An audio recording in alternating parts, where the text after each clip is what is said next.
करके हम हाजिर हुए हैं। आज की जो कहानी है, आज का जो प्रसंग है, यह बड़ा ही मोटिवेशनल है, बड़ा ही ज्ञानवर्धक है। प्रिय दर्शकों, एक बूढ़ी चिड़िया ने बताया कि अगर अपनी स्त्री के साथ रहना चाहते हो तो अपनी स्त्री को इन 4 जगह पर कभी अकेला मत छोड़ना।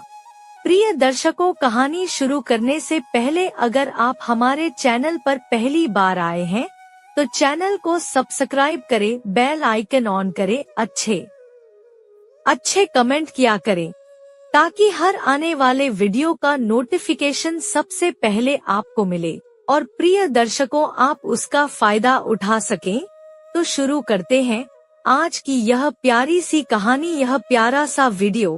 प्रिय दर्शकों, प्राचीन समय की बात है। किसी जंगल में एक चिड़ा और चिड़िया का जोड़ा बड़े ही प्रेम से अपना जीवन व्यतीत कर रहा था। वह दोनों पति पत्नी अपने जीवन में बड़े सुखी थे, बड़े खुश थे। उनके जीवन में किसी प्रकार की कोई दुख तकलीफ नहीं थी। दोनों ही पति पत्नी एक दूसरे से बड़ा प्रेम करते थे। प्रिय दर्शकों, वह दोनों चिड़ा और चिड़िया हर सुबह अपने घोंसले से उड़ान भरते और दाना पानी लेकर शाम को अपने घोंसले में लौट आते थे। वह दोनों दाना पानी लेने के लिए अक्सर साथ में ही जाया करते थे। प्रिय दर्शकों, एक दिन की बात है। चिड़ा और चिड़िया दाना पानी लेने के लिए जंगल में जाते हैं, परंतु जंगल में जाने के बाद चिड़ा की तबीयत कुछ खराब हो जाती है। चिड़ा कहता है कि प्रिय, हमें अपने घोंसले में वापस चलना चाहिए, मेरा स्वास्थ्य आज सही नहीं है। तब चिड़िया कहती है कि पिया जी, आप जाइए, मैं कुछ दाना पानी ढूंढ कर और आती हूँ, आप जाकर आराम करिए।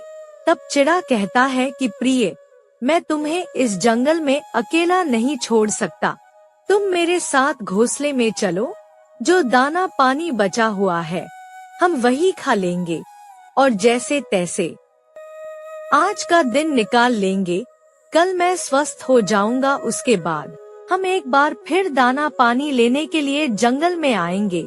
प्रिय दर्शकों, चिड़िया कहती है कि पिया जी, आप जाइए, हमारे पास दाना पानी बहुत कम है, मैं कुछ देर में दाना पानी लेकर घोंसले में आ जाऊंगी, आप जाकर आराम करिए। तब चिड़ा कहता है कि नहीं प्रिय, मैं तुम्हें छोड़कर नहीं जा सकता। प्रिय दर्शकों, चिड़ा हट करने लगता है और कहता है कि प्रिय, तुम्हें मेरे साथ चलना ही पड़ेगा, अगर तुम नहीं चलोगी तो मैं भी नहीं जाऊंगा। तब चिड़िया विवश होकर और चिड़ा के साथ अपने घोंसले में लौट आती है। घोंसले में आने के बाद चिड़िया कहती है कि पिया जी, आखिर ऐसी क्या बात है जो आप मुझे जंगल में कुछ देर के लिए अकेला नहीं छोड़ सके, आपने ऐसा क्यों किया? तब चिड़ा कहता है कि प्रिय, मैं तुम्हें खोना नहीं चाहता था, इसलिए मैंने तुम्हें सुनसान जंगल में अकेला नहीं छोड़ा।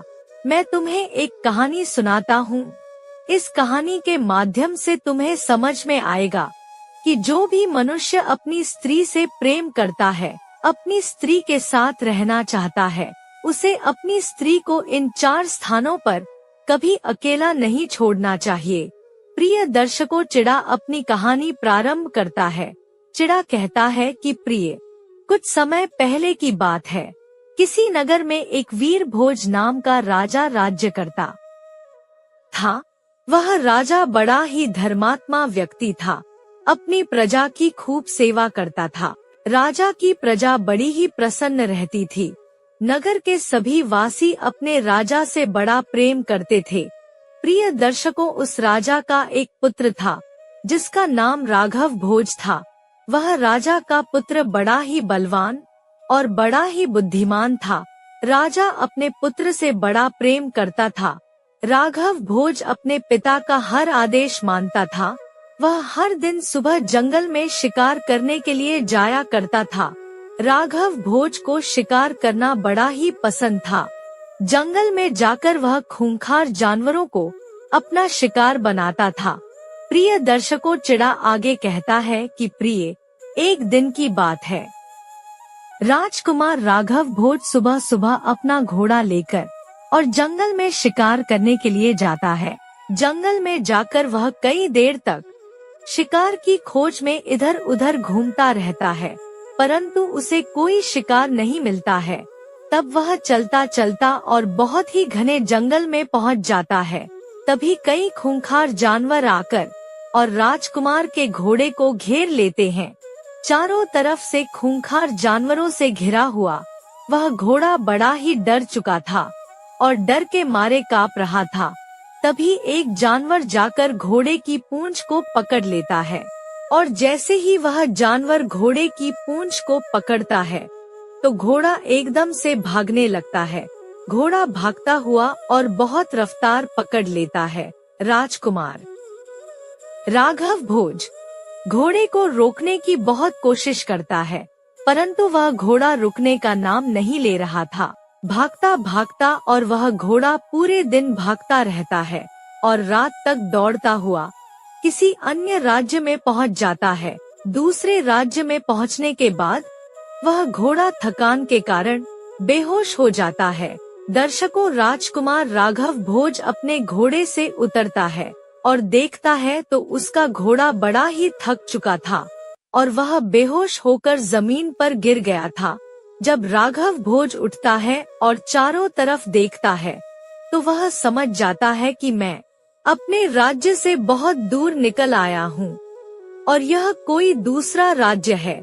तब वह बड़ा चिंतित हो जाता है और सोचता है कि अब मैं वापस कैसे जाऊंगा, ना जाने इस घोड़े ने मुझे कितने दूर लेकर आ चुका है। तब वह राहगीरों से पूछता है कि भाई साहब, यह कौन सा राज्य है? तो वह बताते हैं कि अरे बालक, यह तो हस्तपुर है। दर्शकों, हस्तपुर राज्य उस राजकुमार के राज्य से बहुत दूर था। जैसे ही राजकुमार राघव भोज को यह पता चला कि वह हस्तपुर में आ चुका है तो वह बड़ा ही चिंतित हो गया। वह सोचने लगा कि इतनी दूर मैं आ चुका हूँ, अब तो अपने राज्य वापस जाने में बहुत समय लगेगा और ना जाने कितने ही दिन मुझे जाने में लगेंगे। दर्शकों, अब तो वह राजकुमार सुबह से घोड़े पर बैठा बैठा बहुत थक चुका था, तो वह सोचता है कि पहले चलकर मुझे यहाँ ठहरने के लिए कोई स्थान की खोज करना चाहिए।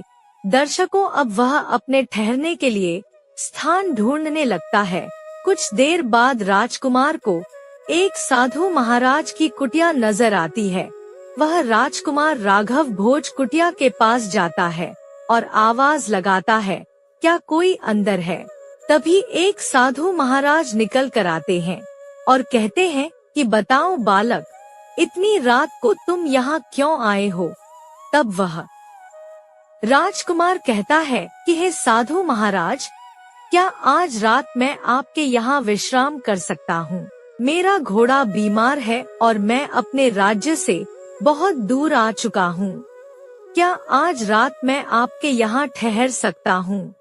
तब वह साधु महाराज कहते हैं कि आओ पुत्र, तुम हमारे यहाँ विश्राम कर सकते हो। प्रिय दर्शकों, अब वह राजकुमार उस साधु की कुटिया में ठहर जाता है और सुबह होते ही वह साधु महाराज को धन्यवाद कहकर और अपने राज्य में जाने के लिए निकल पड़ता है। तभी वह घूमता घूमता उस नगर के बीच में पहुंच जाता है। नगर के बीच में पहुंचकर वह देखता है कि दो युवक मिलकर एक पुरुष और स्त्री को मार रहे हैं और उनके घर का सामान लूटकर एक थैले में भरकर और जमा कर रहे हैं। प्रिय दर्शकों, राजकुमार देखता है कि नगर के सभी वासी वहां खड़े होकर तमाशा देख रहे हैं और डर के मारे कांप रहे हैं। वह दोनों युवक एक एक करके और कई नगर वासियों को मार रहे थे। तभी वहां राज्य के राजा पहुंच जाते हैं और नगर के राजा को देखकर नगर के सभी वासी पीछे हट जाते हैं। तभी राजा साहब देखते हैं कि दो युवक मिलकर और कुछ नगर वासियों को मार रहे हैं और बुरी तरह लोगों को जख्मी कर रहे हैं।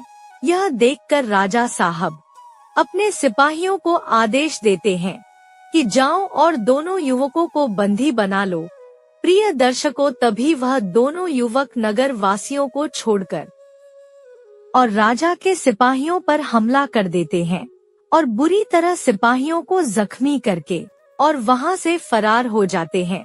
राजा अपने सिपाहियों को आदेश देता है कि जाओ और दोनों युवकों को पकड़ कर लाओ। प्रिय दर्शकों, यह सब देखकर वह राजकुमार राघव भोज नगर के लोगों से पूछता है कि अरे भाई, यह दोनों युवक कौन थे जो आप लोगों को परेशान कर रहे थे और जिन्हें राजा के सिपाहियों का भी डर नहीं है।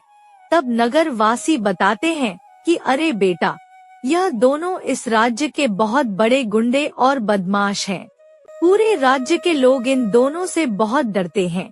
यह लोग नगर के वासियों को परेशान करके और उनका धन लूट कर ले जाते हैं, और जब भी राजा इन्हें पकड़ने के लिए अपने सिपाहियों को भेजता है तो वह राजा की सिपाहियों को जख्मी करके और उन्हें मार देते हैं। यह दोनों गुंडे आज तक किसी के हाथ नहीं आए हैं। यह दोनों बहुत ही बलवान हैं और किसी से नहीं डरते हैं। प्रिय दर्शकों, नगर वासियों की ऐसी बातें सुनकर राजकुमार राघव भोज सोचता है कि यह तो बड़ी दुख की बात है कि इस राज्य में नगर वासियों के ऊपर इतना बड़ा खतरा है। अब तो वह राजकुमार सीधा राजा के पास पहुंच जाता है और राजा से जाकर कहता है कि राजा साहब, आप कैसे राजा हो? आपके राज्य में नगर वासियों को वह दोनों गुंडे लूट कर चले जाते हैं और आप कुछ नहीं कर पाते हो। राजा का धर्म होता है अपनी प्रजा की रक्षा करना, अपनी प्रजा को खुश रखना, परंतु आप अपने कार्य में असफल दिखाई देते हो। आपके पास इतनी बड़ी सेना है, उसके बाद भी आप उन दोनों युवकों को पकड़ने में असमर्थ हैं। प्रिय दर्शकों, राजकुमार आगे कहता है कि राजा साहब, आपसे नहीं हो रहा है तो रहने दीजिए, आप मुझे आज्ञा दे दीजिए, मैं जाकर उन दोनों बदमाशों को पकड़कर आपके सामने प्रस्तुत कर दूंगा। प्रिय दर्शकों, तब वह राजा कहता है कि अरे पुत्र, आखिर तुम कौन हो? तुम हमें इस राज्य के तो नहीं नजर आते हो। राजकुमार कहता है कि राजा साहब, मैं एक परदेसी हूँ, परंतु आप इसकी चिंता मत करिए कि मैं कौन हूँ। तब वह राजा सोचता है कि मेरी इतनी बड़ी सेना है, इतने वीर बलवान मेरे पास सिपाही हैं, जो उन दोनों युवकों को पकड़ने में सफल ना हो सके, और यह बालक कैसे दोनों युवकों को पकड़कर और मेरे पास लेकर आएगा। फिर राजा सोचता है कि चलो, अगर यह कह रहा है तो इसे एक मौका दे देते हैं। तब राजा कहता है कि जाओ पुत्र, अगर तुमने उन दोनों युवकों को पकड़कर हमारे समक्ष खड़ा कर दिया तो हम तुम्हें मुंह मांगा इनाम देंगे, परंतु एक बात याद रखना, वह दोनों युवक बहुत खतरनाक हैं और बहुत बलवान हैं। राजकुमार कहता है कि आप चिंता ना करें महाराज, मैं उन दोनों को जरूर पकड़ कर लाऊंगा। प्रिय दर्शकों, चिड़ा आगे कहता है कि प्रिय, अब तो वह राजकुमार राघव भोज उन दोनों युवकों को पकड़ने के लिए चल पड़ता है, और चलते चलते कुछ घंटे में वह उन दोनों युवकों के पास पहुंच जाता है। जब वह दोनों युवकों के पास पहुंचता है तो वह अपने अपने हथियार निकाल लेते हैं और कहते हैं कि अरे बालक, तू कौन है? क्या तू जानता नहीं है हम लोग बहुत खतरनाक हैं, तू चला जा यहाँ से। प्रिय दर्शकों, राजकुमार बिना कुछ कहे दोनों ही युवकों पर टूट पड़ता है और उन दोनों से उनके हथियार छीनकर उन पर लात घूंसे बरसाना शुरू कर देता है और उन्हें मार मार कर अधमरा कर देता है। इस प्रकार वह दोनों युवक राजकुमार से डरकर और उसके पैरों में गिर जाते हैं और अपनी जान की भीख मांगने लगते हैं। तब राजकुमार दोनों को पकड़कर और घसीटता हुआ राजा के महल में लाता है और राजा के सामने पटक देता है। यह देखकर राजा बड़ा ही प्रसन्न होता है। वह राजा अपने सिपाहियों से कहकर और दोनों युवकों को जेल में डलवा देता है और उसके बाद राजा राजकुमार राघव भोज को अपने महल में पूरे सम्मान के साथ लेकर जाता है। और बड़ा ही स्वादिष्ट भोजन कराता है। राजा कहता है कि अरे पुत्र, तुम कौन हो, बड़े ही बलवान हो, तुम इस राज्य में कैसे आ पहुँचे? तब राजकुमार अपना सारा भेद बताता है। राजकुमार कहता है कि राजा साहब, मैं दूसरे राज्य का राजकुमार हूँ और किसी तरह गलती से मैं आपके राज्य में आ पहुँचा, परंतु अब मैं अपने राज्य में वापस जाना चाहता हूँ। अगर आप मेरी कुछ सहायता कर सकें तो आपकी बड़ी मेहरबानी होगी। प्रिय दर्शकों, उस राजा की एक विवाह योग्य कन्या थी। वह राजा अपनी पुत्री के लिए उत्तम पुरुष की खोज में लगा हुआ था। तभी वह सोचता है कि मेरी पुत्री के लिए इससे अच्छा वर तो मिल ही नहीं सकता।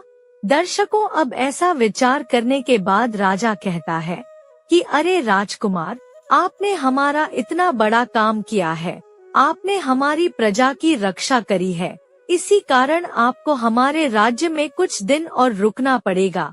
उसके बाद हम आपको आपके राज्य में पहुंचा देंगे। प्रिय दर्शकों, राजा के प्रस्ताव को राजकुमार राघव भोज मना नहीं कर पाया। अब तो राघव भोज बड़े ही आराम से राजा के महल में रहने लगता है। राजा ने सोचा कि इसी बहाने मैं इस राजकुमार को थोड़ा और करीब से जांच लूंगा। प्रिय दर्शकों, एक दिन की बात है। राजा राजकुमार राघव भोज से कहता है कि अरे पुत्र, क्या आज तुम मेरे साथ वन में शिकार करने के लिए चलोगे? दर्शकों, इधर राघव भोज तो शिकार करने का बड़ा शौकीन था। वह कहता है कि जरूर महाराज, बड़े दिनों से मैंने भी शिकार नहीं किया है। दर्शकों, अब तो वह दोनों शिकार करने के लिए अपने अपने घोड़े पर सवार होकर और जंगल की तरफ चल देते हैं। प्रिय दर्शकों, घने जंगल में पहुंचकर और वह दोनों शिकार की तलाश करने लगते हैं। तभी क्या देखते हैं कि कई जंगली कुत्ते आकर राजकुमार और राजा को चारों ओर से घेर लेते हैं। वह जंगली कुत्ते राजा पर हमला कर देते हैं। यह देखकर राजकुमार अपना तीर निकालता है और जंगली कुत्तों को मारना शुरू कर देता है। प्रिय दर्शकों, राजा भी अपनी तलवार निकालने को होता है, परंतु इतने में ही जंगली कुत्ते आकर उसके शरीर पर झपट जाते हैं। अब तो राजकुमार राघव भोज राजा साहब को बचाने के लिए अपनी पूरी ताकत लगा देता है। वह अपनी तलवार निकालता है और एक एक करके सारे जंगली कुत्तों को 2 हिस्सों में काट के रख देता है। राजा साहब बहुत घायल हो चुके थे। राजा साहब को लेकर राजकुमार तुरंत राजमहल में पहुंचता है और जाकर उनका उपचार करवाता है। प्रिय दर्शकों, राजकुमार के ऐसे कार्य को देखकर, ऐसी वीरता को देखकर राजा सोचता है कि मेरी पुत्री के लिए इससे अच्छा वर कहीं नहीं मिल सकता। इस राजकुमार में सारे ही गुण हैं। दर्शकों, अब तो राजा स्वस्थ होकर और अपने राज्य दरबार में यह ऐलान कर देता है कि मेरी पुत्री का विवाह राजकुमार राघव भोज से ही होगा। प्रिय दर्शकों, राजा का ऐसा आदेश पाकर और राजमहल के सभी नौकर जाकर विवाह की तैयारी में लग जाते हैं। इधर राजकुमार और राजकुमारी भी बड़े ही प्रसन्न थे। वह दोनों भी एक दूसरे को बड़ा प्रेम करते थे। अब तो दोनों का विवाह हो जाता है और कई दिनों तक राजकुमार उसी राज्य में अपनी राजकुमारी के साथ रहता है। कई दिन उन्हें वहाँ रहते रहते बीत जाते हैं। एक दिन की बात है, राजकुमार अपनी पत्नी से कहता है कि प्रिय, हम कई महीनों से तुम्हारे पिताजी के यहाँ रह रहे हैं। अब हमें अपने नगर चलना चाहिए, अपने राज्य चलना चाहिए। हमारे पिताजी और हमारी माताजी हमारी राह देख रहे होंगे। कई दिनों से हम अपने घर नहीं गए हैं। प्रिय दर्शकों, अब तो राजकुमार राघव भोज जाकर राजा साहब से बात करता है और कहता है कि पिताजी, अब मैं अपने राज्य जाना चाहता हूँ। अगर आपकी आज्ञा हो तो मैं अपनी पत्नी के साथ और अपने नगर के लिए प्रस्थान करना चाहता हूँ। दर्शकों, राजा साहब बड़े हंसी खुशी दोनों को विदा कर देते हैं। प्रिय दर्शकों, अब तो वह राजकुमार और उसकी पत्नी दोनों अपने नगर के लिए निकल पड़ते हैं और चलते चलते वह एक जंगल में पहुंच जाते हैं। जंगल में कुछ देर चलने के बाद उन्हें एक साधु महाराज की कुटिया दिखाई देती है। तब राजकुमार कहता है कि प्रिय, हमें इस कुटिया में चलकर और पूछ लेना चाहिए कि आगे जंगल कितना घना है, क्योंकि अब रात्रि होने वाली है। हो सकता है आगे जंगली जानवरों का खतरा हो। प्रिय दर्शकों, अब राजकुमार उस कुटिया में जाता है और कहता है कि साधु महाराज, आगे जंगल कितना घना है, रात्रि में हमें अब आगे जाना चाहिए या हमें यहीं पर विश्राम करना चाहिए। तब साधु महाराज कहते हैं कि पुत्र, रात्रि का समय होने वाला है और जंगल आगे और भी घना है। ऐसे में जंगली जानवर रात को खूब निकलते हैं, इसलिए आज रात तुम लोग यही विश्राम कर लो। दर्शकों, अब वह राजकुमार साधु महाराज की कुटिया के पास में अपना डेरा जमा लेता है और अपनी पत्नी के साथ में विश्राम के लिए रुक जाता है। वह कहता है कि प्रिय, आज रात हम यहीं विश्राम करके और कल सुबह अपने राज्य के लिए प्रस्थान करेंगे।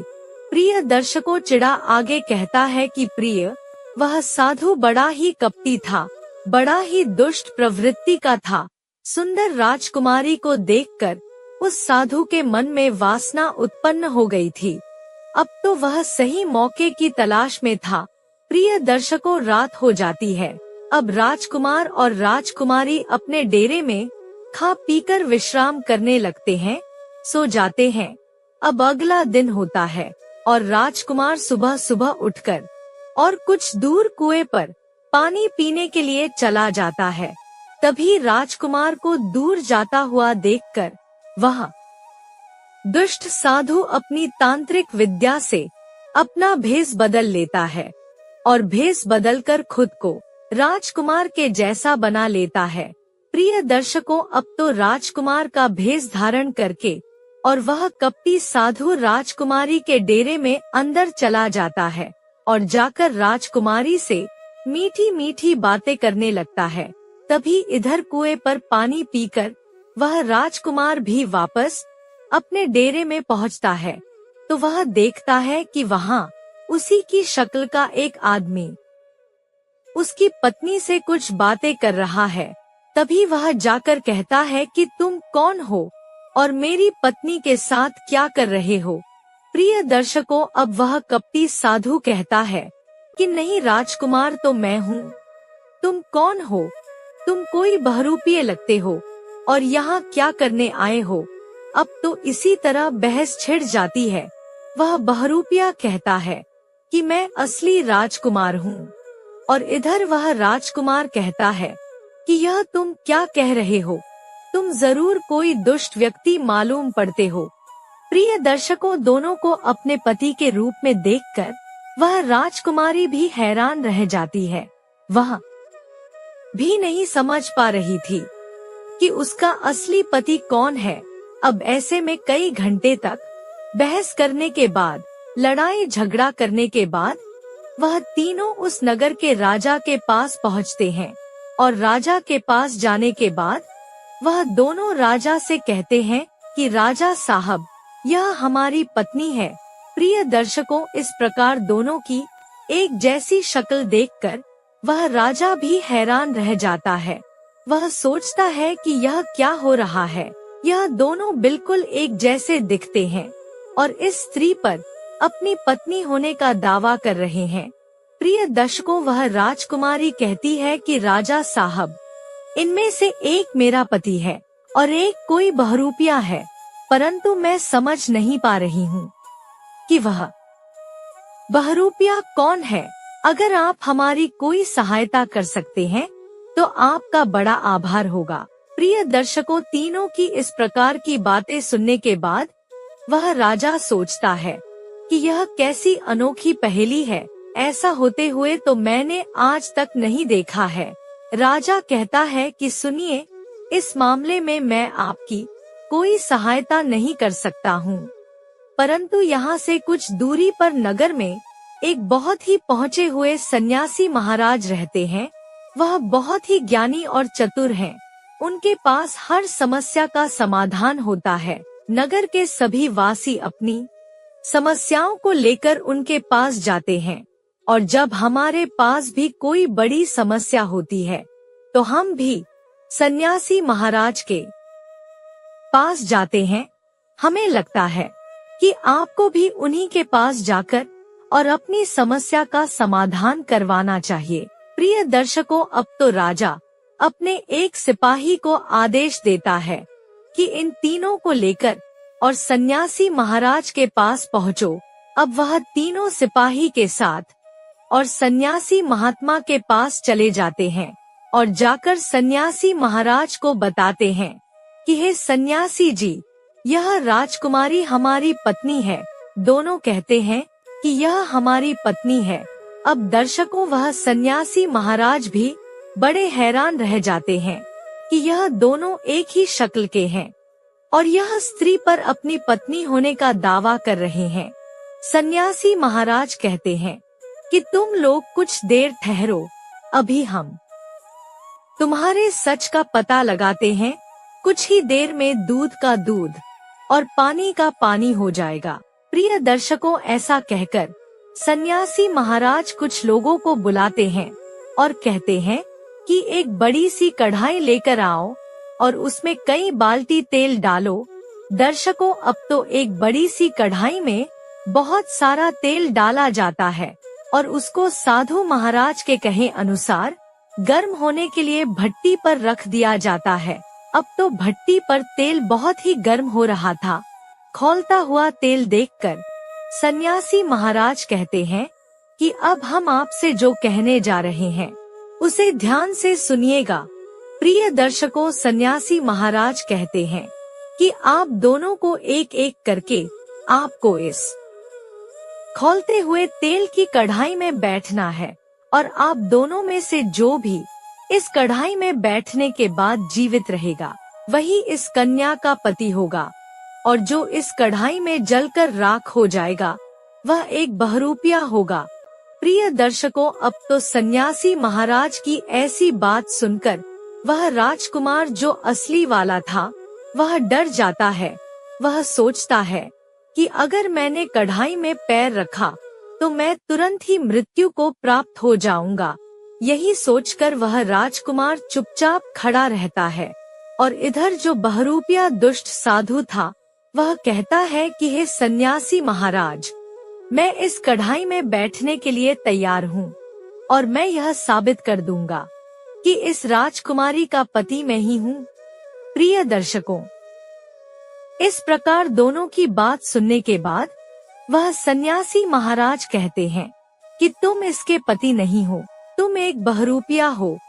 क्योंकि प्रिय दर्शकों, सन्यासी महाराज यह जानते थे कि जो बहरूपिया होगा वह कढ़ाई में बैठने के लिए तुरंत हाँ कर देगा, क्योंकि वह जलकर नहीं मरेगा। परंतु जो असली राजकुमार होगा और जो साधारण मनुष्य होगा वह तुरंत इस कढ़ाई में बैठकर और जल जाएगा। इसी प्रकार सन्यासी महाराज कहते हैं कि हे राजकुमार, तुम ही असली राजकुमार हो और यह बहरूपिया है। इस प्रकार वह कपटी और दुष्ट साधु अपने असली रूप में आ जाता है और वहां से भाग खड़ा होता है। प्रिय दर्शकों, अब तो राजकुमारी और राजकुमार बड़े ही प्रसन्न थे। वह उस साधु महाराज का बड़ा ही धन्यवाद करते हैं। कहते हैं कि हे सन्यासी महाराज, आपने हमारी बहुत सहायता करी है। अगर आप नहीं होते तो हम आज अपनी पत्नी को खो चुके होते। तब वह सन्यासी महाराज कहते हैं कि अरे राजकुमार, हमने कोई उपकार नहीं किया है। अपने द्वार पर आए लोगों की सेवा करना ही तो हमारा धर्म है। जिस प्रकार आज तुम हमसे अपनी समस्या का समाधान करवाने के लिए आए, इसी प्रकार हम हर दिन कई लोगों की समस्याओं का समाधान करते हैं। हमारे द्वार से कोई भी खाली हाथ नहीं जाता है। प्रिय दर्शकों, और सन्यासी महाराज आगे कहते हैं कि परंतु राजकुमार, आपके साथ जो यह कार्य हुआ, जो यह घटना हुई, इसमें कहीं ना कहीं आपका भी बहुत बड़ा हाथ है। आप ही की गलती के कारण उस दुष्ट साधु ने आपकी पत्नी पर अपना हक जमा लिया था।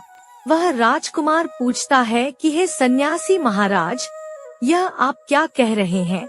भला इसमें मेरा क्या दोष हो सकता है?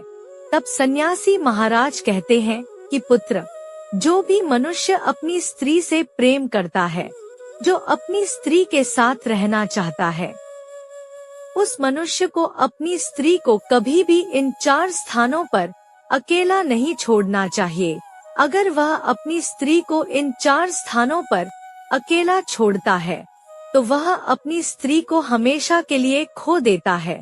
तब राजकुमार कहता है कि हे सन्यासी महाराज, वह 4 स्थान कौन से हैं जहाँ पर हमें हमारी स्त्री को कभी अकेला नहीं छोड़ना चाहिए? तब साधु महाराज कहते हैं कि पुत्र, अब मैं तुम्हें जो बताने जा रहा हूँ, मेरी बात को ध्यान से सुनो। इन 4 स्थानों पर मनुष्य को कभी भी अपनी स्त्री को अकेला नहीं छोड़ना चाहिए, क्योंकि जो भी मनुष्य अपनी स्त्री को अगर इनमें से एक भी स्थान पर कुछ देर के लिए भी अकेला छोड़ देता है तो इस बात की पूरी संभावना है कि बहुत जल्द वह अपनी स्त्री से हाथ धो बैठेगा। प्रिय दर्शकों, सन्यासी महाराज कहते हैं कि वह 4 स्थान यह हैं। नंबर 1, जब आपको पता हो कि आपकी स्त्री निर्दोष है, उसने कोई पाप नहीं किया है, कोई गलत कार्य नहीं किया है, परंतु आपके घर वाले, आपके परिजन आपकी स्त्री पर गलत आरोप लगा रहे हों, गलत कार्य करने के लिए उसे सजा दे रहे हों, ऐसे समय में आपको अपनी स्त्री के साथ हमेशा खड़ा रहना चाहिए और उसकी सहायता करनी चाहिए। चाहे इसके लिए आपको अपने घर वालों के, अपने परिजनों के विरोध में जाना पड़े, तो भी आपको पीछे नहीं हटना चाहिए। परंतु ऐसी मुश्किल घड़ी में आपको अपनी पत्नी का साथ अवश्य देना चाहिए। जो भी मनुष्य ऐसे समय में अपनी स्त्री को अकेला छोड़ देता है और गलत आरोपों के बीच में अपनी स्त्री को सजा काटने के लिए छोड़कर चला आता है, ऐसा मनुष्य अपनी पतिव्रता स्त्री से हमेशा के लिए हाथ धो बैठता है। नंबर 2, किसी भी पराये पुरुष के साथ अपनी स्त्री को एकांत में नहीं छोड़ना चाहिए। प्रिय दर्शकों, एकांत स्थान पाकर अच्छे से अच्छा मनुष्य भी अपने बुद्धि खो बैठता है। सुंदर स्त्री के सौंदर्य को देखकर कोई भी मनुष्य वासना में अंधा होकर और अपनी सीमाएं लांघ सकता है। इसलिए अपनी स्त्री को किसी भी पराये पुरुष के साथ अकेला नहीं छोड़ना चाहिए। कलयुग के समय में कोई भी अपना नहीं होता, चाहे व्यक्ति कितना भी भरोसे वाला हो, कितना भी प्रेम करने वाला हो, परंतु अपनी स्त्री को कभी किसी पराये पुरुष के साथ अकेला नहीं छोड़ना चाहिए। आपकी स्त्री पतिव्रता हो, आपकी स्त्री आपसे प्रेम करती हो, परंतु एकांत स्थान पाकर और पराया पुरुष की बातों में आकर स्त्री भी धोखा दे सकती है। मीठी मीठी बातें करने वाले और आपके बारे में हमेशा भला सोचने वाले लोग भी ऐसे समय में धोखा दे जाते हैं और एकांत का फायदा उठाकर वह आपकी स्त्री को आपसे छीन सकते हैं।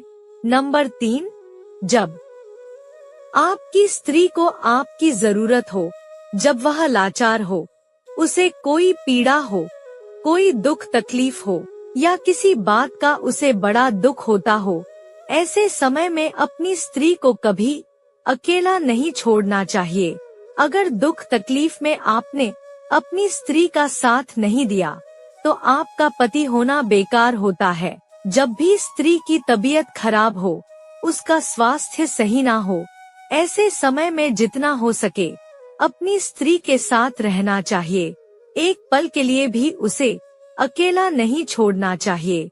जो मनुष्य स्त्री के बुरे समय में उसे अकेला छोड़ देता है तो वह अपनी स्त्री से हमेशा के लिए हाथ धो बैठता है। नंबर 4, दुष्ट और चरित्रहीन स्त्रियों के साथ अपनी पत्नी को कभी अकेला नहीं छोड़ना चाहिए, क्योंकि जिस प्रकार एक गंदी मछली पूरे तालाब को गंदा कर देती है, उसी प्रकार चरित्रहीन स्त्री और गंदे विचारों वाली स्त्री अपने आसपास रहने वाली सभी स्त्रियों को दूषित कर देती है। अगर आपने अपनी स्त्री को किसी भी गंदे विचारों वाली स्त्री के साथ और चरित्रहीन स्त्रियों के साथ अकेला छोड़ा, तो इस बात की पूरी संभावना है कि आपकी स्त्री उनकी बातों में आ जाएगी और वह भी चरित्रहीन होकर और आपको धोखा जरूर दे जाएगी। क्योंकि प्रिय दर्शकों, स्त्रियों का मन बड़ा ही साफ होता है। अक्सर वह किसी की भी बातों में बहुत जल्दी आ जाती हैं। इसलिए अपनी स्त्री को इन 4 स्थानों पर कभी अकेला नहीं छोड़ना चाहिए। और जो भी मनुष्य ऐसा करता है, वह अपनी स्त्री से हाथ धो बैठता है। प्रिय दर्शकों, सन्यासी महाराज की कितनी बातें सुनने के बाद वह राजकुमार और राजकुमारी दोनों अपने राज्य के लिए रवाना हो जाते हैं और अपने राज्य में जाकर बड़े सुख से अपने जीवन को बिताने लगते हैं। राजा और रानी भी अपनी बहू और अपने पुत्र को देखकर बड़े ही प्रसन्न थे। तो प्रिय दर्शकों, इतनी कहानी वह चिड़ा अपनी पत्नी चिड़िया को सुनाता है और कहता है कि प्रिय, अब तुम्हें मेरी बात समझ में आई होगी कि क्यों मैं तुम्हें जंगल में अकेला नहीं छोड़ना चाहता था। चिड़िया कहती है कि पिया जी, बहुत बहुत धन्यवाद जो आपने मुझे इतनी अच्छी कहानी बताई। तो प्रिय दर्शकों, हमारी आज की यह कहानी समाप्त होती है और हम उम्मीद करते हैं कि आपको हमारी आज की यह कहानी पसंद आई होगी और आप इससे ढेर सारी प्रेरणाएं लेंगे। मिलते हैं अगली ज्ञान चर्चा के साथ अगले वीडियो में। तब तक के लिए नमस्कार, धन्यवाद।